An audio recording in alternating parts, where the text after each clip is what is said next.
Hey, what's going on, guys? This is the SS Ultimate Goku back with another video, and today I'm going to be doing my Dragon Ball Super episode 44 English dub review, and what an episode it was, and we're going to get to it. It was a fun filler episode, a lot of good Easter eggs, I should say Christmas eggs, Christmas presents, whatever, but just an awesome, thrilling episode, and if you're an old school Dragon Ball Z English fan, I think you should watch it. But we'll get that in a second. So, this episode started off with Manaka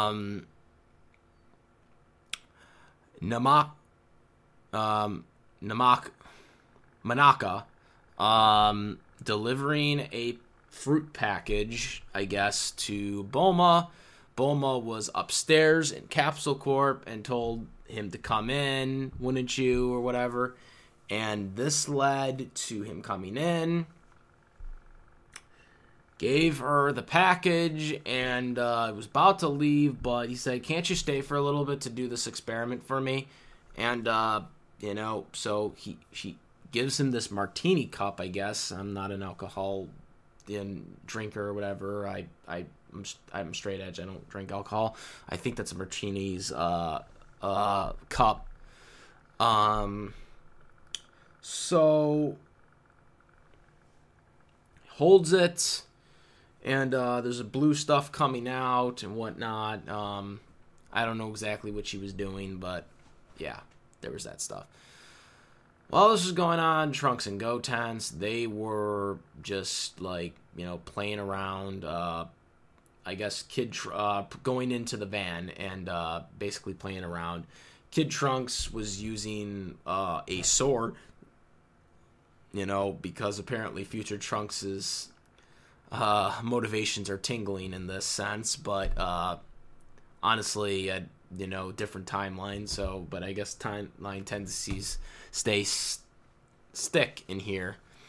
But Gotenks then was playing with some inflatable thing, or opened an inflatable thing, and the sword busted it, and then this also led to the van closing, and so they were stuck in it. Trunks was like, oh, we can just easily shoot the blast, the energy blast, to take it out. And they said, no, we can't do that, because then Namaku would be mad at us. So they decided not to do that. Finally, Namaku gets out of Bulma's grip and decides to deliver, get in his van and deliver the rest of his packages. So he's going up in space. Kid Trunks and Gotenks are stuck in, and they're like, stop, but of course he can't hear them, so he goes to the next planet to deliver. This leads to them going to this planet. Of course, while this is going on, there's this old guy being chased by, these blue dudes prior to this. And when they land in this planet, they are, this old guy, or first, Trunks and Gotenks, when they, Namaku opens it up, they're there, they're frozen still, as icicles. Takes them out, and they basically, they're just, they got this blanket over them, because they're all shaken up and stuff like that, shivered up. And this leads to Gotenks, or not Gotenks and Trunks, this leads to the old guy coming there.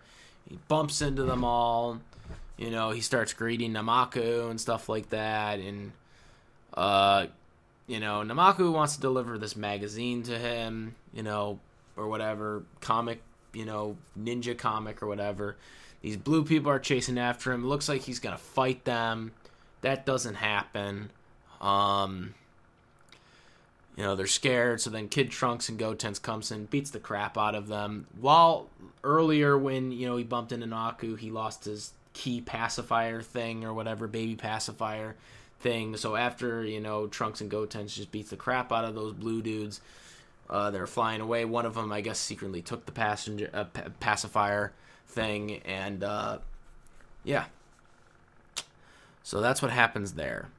Back on Earth, Bulma realizes via the camera, the surveillance camera, that they are gone. Gotenks and Trunks are gone. And so she sort of then, for whatever reason, Jocko was there. For things not really explained in this episode, he was there. So he's ready to leave, and Bulma starts, I guess, flirting with Jocko again, this time right in front of Vegeta, which, if I was Vegeta, I'd be so pissed about this. Like, come on now. You can't do that in front of Vegeta like that. Like, come on now. Anyways. So, after that doesn't work out, because he says he wants to, chase after this villain, who just coincidentally is the villain that Trunks and Gotenks are going up against, who's wanted. She basically uses the bribe of the fact that Jocko, I guess, drew on a picture of the king that, oversees him, and Bulma's like, you could get fired if I tell them. So then he reluctantly, agrees to it.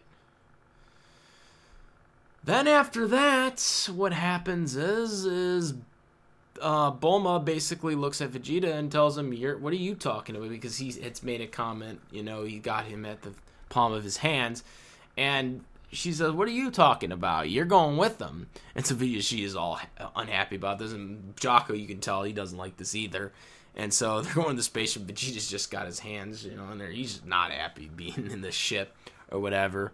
So they fly off to go to the planet. While this is going on, the old guy realizes that he doesn't have his pacifier key thing or whatever. And so then the blue dude's like, you looking for this? And so Namaku had been knocked out earlier, and so they had taken him hostage. And because of this leads to basically telling him, hey, because Gotenks and Trunks are just going to beat the crap out of him and get the pacifier back easily. But they said, if you, do not cooperate, we will kill this person. Because, we can't just wish him back with the Dragon Balls, But anyways. So, Gotenks and Trunks are tied up. And, they could bust out, but they can't because they're using him as a hostage. And so then this leads to him using the pacifier key. And they open this fridge, and then after that, he, sees this water thing, or coffee water bucket, has water in it, I guess, special water. And so he looks into it, and then he yells, and that's about the end of that. Bulma then calls Chi-Chi and tells him what happened, or Bulma calls Chi-Chi and tells her what happened, and then this leads to Chi-Chi all pissed off. And, she calls Goku, but Goku isn't there because he is training with King Kai, which is unfortunate because Goku obviously would be able to easily save Trunks and Gotenks because, he is the hope of the universe, but he doesn't know what's going on because he has no communication with Chi-Chi right now. So this leads to, Goku not being able to do anything, but he is training right now with King Kai. He has gotten out of his funk. He can use his powers now, and they do show that, King Kai had mentioned this too. So, for whatever reasons explained, he's just magically better now, and Goku is ready to go when called upon. You know what I'm saying? Because, we need our superhero, obviously. Anyways, so, yeah, Chi-Chi's just pissed, but Bulma just basically says, don't worry, Vegeta and Jocko's on it. So, yeah. They get to the planet. At this point, Gotenks and Trunks, the old guy, and Namaku are being chased by these now jello maroon, or magenta, I guess, magenta purple, pinkish color of these blue dudes that are now, like I said, Jello colors, and they're, going after them. They shoot a blast, and Vegeta blocks it, so Vegeta's there, and Vegeta just looks at Trunks and is like, we are going to have a serious talk when this is over with. We are going to have a serious talk when this is over with, but that was it for that. But he basically uses a energy blast to blast most of the Jello people away, except for one. And the one basically takes the ones that have been all destroyed now and merges them into this big Jello blob thing. It, gets right on Vegeta or whatever, and it turns into this huge blob thing. And then eventually spits Vegeta out. And Vegeta doesn't have his powers anymore. I don't know how much powers he still has left. But then the Jello just morphs into... It morphs into... a guy who looks like Vegeta, only in this Jello color, and says, "This is why you're weak." And that's the end of the episode. Now, at the end of this episode, when he says, "This is you're weak," he doesn't say it in a Sabat, snarly type voice. He says it in a completely different voice. A voice that you, the viewers watching this, that have watched Dragon Ball Z since the Ocean version, have heard of, because it was not Sabat that voiced this clone Vegeta. It was none other than the man who actually made It's Over 9,000 famous, Brian Drummond. Yes, it was Brian Drummond, and I was really happy and excited to see this, and I cannot wait to see the next episode come next year, because this was the last episode until 2018. But let's just get to Brian Drummond. I was very happy. I'm surprised that Funimation and or Christopher Sabat were able to make this work, but I'm happy, obviously, because I've heard, from Drummond that he is a union production guy, and this is Dragon Ball Super is obviously a non-union production, so I was really surprised that they were able to make this work, but they did. They somehow made this work, and Brian Drummond makes a cameo as the clone Vegeta. It actually worked pretty well, because he's sort of Vegeta. He's not really Vegeta, but he is Vegeta, Mostly we all know Brian Drummond's Vegeta for It's Over 9,000, but he did do the Vegeta character for the first 53 episodes. Before eventually, at the end of the Trunks Saga, Canada and UK exclusively, end of Trunks Saga until the end of the Buu Saga series, Drummond was voicing Vegeta for those countries in Canada and the UK, and some parts of the UK. So, for the TV broadcasts only. So, Drummond is, one of the biggest, Vegetas, other than Christopher Sabat, out there. But I was really surprised that they made this work. I don't know who did this, or if it was Sabat, or if it was, Funimation, because they still have to approve it, though. Funimation still has some say in what goes on in terms of the casting for this, because, it is their property, obviously, even though it's dubbed at Sabat Studios. They still have some type of, they still have some say in it, too. That was the whole thing with the whole issue with the Team 4-Star, deal, when they did the little cameo characters for Dragon Ball Z Kai, and that got revoked. So it happens sometimes, unfortunately. But for Drummond, no, everything went through, and I'm really happy for that, and we'll see more of Drummond for the next episode.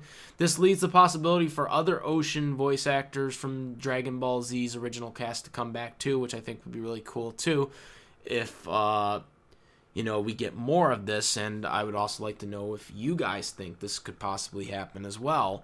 What do you guys think about this, and think there's going to be any more possibilities for the future of something like this? Obviously, Drummond's the one that I remember the most from the Ocean cast in terms of voice actors. that were on the Ocean, but there was a lot of pretty good voice actors in the Ocean dub as well too.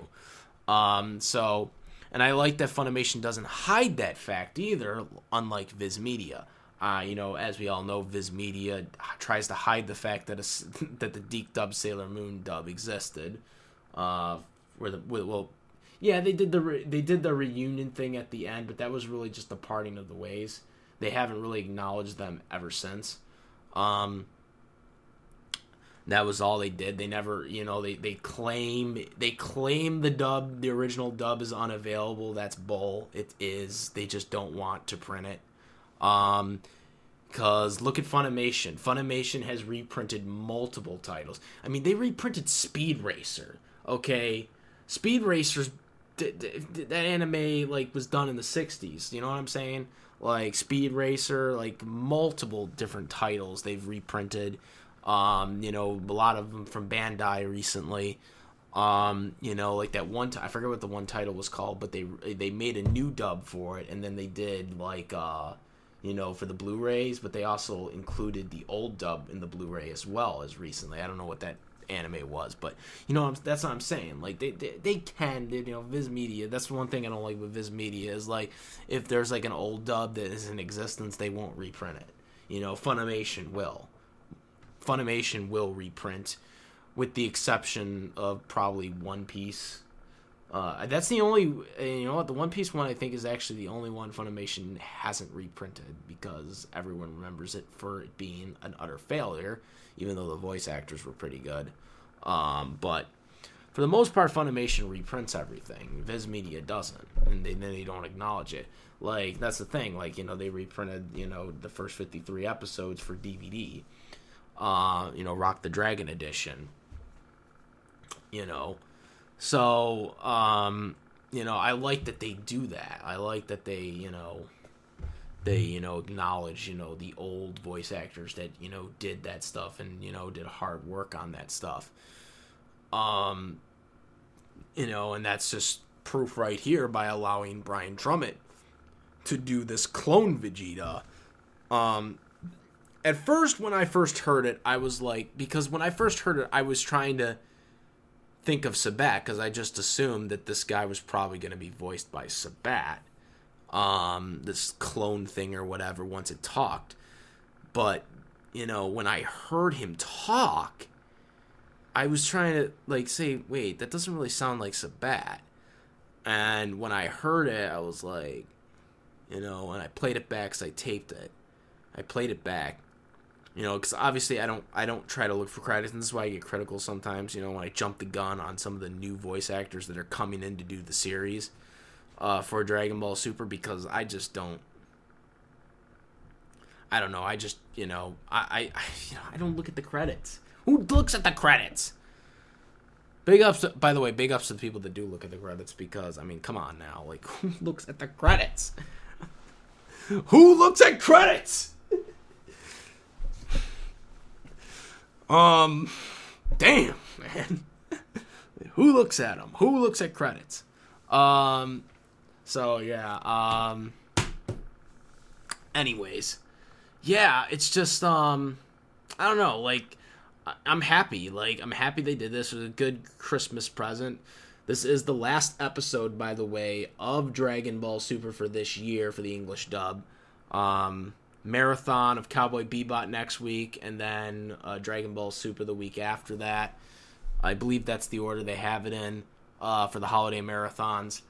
You guys correct me if I'm wrong on that, but I'm pretty sure that's how it is. But whether the order's wrong or not. But yeah, Brian Drummond, I hope they have other Ocean cast do some whatever cameos too. I personally think they should have wrapped up the filler episodes this year, so you could start it off in Goku Black arc, but they obviously decided not to do this. But the filler episode next year, the continuation of how this episode ended is actually pretty good too, because it's got Drummond in it, so there's that expectation too, old school type thing. So, yeah, I was really happy for that, and like I said, I'd like to know what you guys think about that. If there's going to be any more futures, getting Drummond was very impressive, because like Union guy, get him down to Texas, like that's very hard to do that with a Union guy, do like paperwork or whatever. Like that's what I heard. They had to do like probably for a Union guy to do a non-Union production, you have to like have like some paperwork for that. So, I thought that was pretty cool that they were able to get that somehow done. Let me know what you guys think about that too. I thought it was amazing. It was like the best part. It was the highlight, and it was the end of the episode. I was like, oh, that was awesome. I was like, oh, that was awesome. I was like, I'm sort of hoping that in the next episode when, Drummond's going to talk more as this clone Vegeta, because I'm assuming it's going to be only the next episode and they're going to delete the clone and then they'll just do one more filler episode after that. But maybe it will be a 2-part episode as well. I don't know. But I'm hoping that they have, like, they intentionally put a dialogue in there where he says it's over 9,000 or 9,000 something. It'd be funny if they were able to do that. I mean, it's a filler episode anyway, so it's not like, if they mistranslate something, mistranslate a dialogue, to do that. I don't think it would hurt the fans or whatever, because it is a filler episode anyways. It's a clone Vegeta. Like, come on now. I would love to, see them, put that in there. It would be kind of funny. It'd be funny. Don't lie. It'd be funny. I would love to see it. I would love to see them do it. Will they do it? Probably not, but it'd be funny to see it anyways. Overall, I love this episode. It was a fun episode. The Dragon Ball Z filler episodes for the most part were always pretty good, especially the saga arcs that they did, like the Garlic Jr. arc and the Otherworld tournament. So I like when they do this stuff, and so far the filler episodes have been pretty good. I thought they were really good. Let me know what you guys all think about this. I also have to let you guys know for the Funimation stuff. For anyone who doesn't know, December 5th, 39 episodes of Funimation's English dub were uploaded to the Funimation Now stream service. People wondering, well, when are the next bunch of episodes coming up to the Funimation Now stream service for the dub? It goes every 13 weeks. Every 13 weeks, 13 episodes will be added. So after 13 weeks, you'll get 13 new episodes instantly uploaded to the Funimation Now. How will this work? Well, here's the example. So 39 episodes were uploaded as of December 5th. And that's all that's going to be uploaded to keep everyone up to speed. So going forward, it will be 13 episodes for 13 weeks. How it works is when Toonami airs episode 40, or not episode 40, what the frick am I saying? When Toonami airs episode 54, episode 40 through episode 52 will be uploaded to the Funimation Now stream service. That is how it's working, basically. So then the next 13 weeks, then 13 more episodes will be uploaded.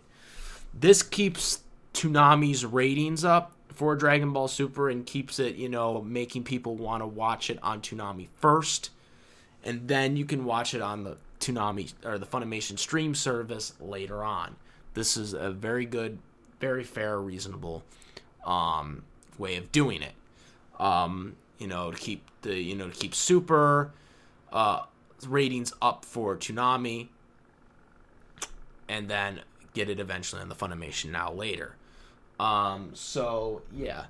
That is how it's currently working for people that are wondering that are Funimation Now subscribers, or people that are thinking about finally going to the Funimation Now because they want to see Super. That is how it's working. There's 39 episodes currently in the English dub.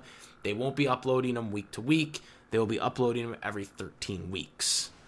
So that's how that works. Other places, obviously Toonami, stream, Adult Swim stream or whatever, on their website, and or Toonami itself on TV. At 10:30. As of right now, it's just 10:30. I don't know if they'll bring back the 8 or 8:30 time slot. I hope they do, but at this time, it's just 10:30 right now. No previous new episode from the previous week is going to be on. So, yeah, that is how it's working. Like I said, big ups to Sabat or the Funimation or whoever made that call. Drummond was awesome. I'm looking forward to seeing him next week in his performance as this clone Vegeta. Versus Christopher Sabat Vegeta, who's the real Vegeta in this sense. Comment, rate if you like this video or any of my other videos. Please subscribe. And that's about it. Good episode. Didn't see that much from Goku.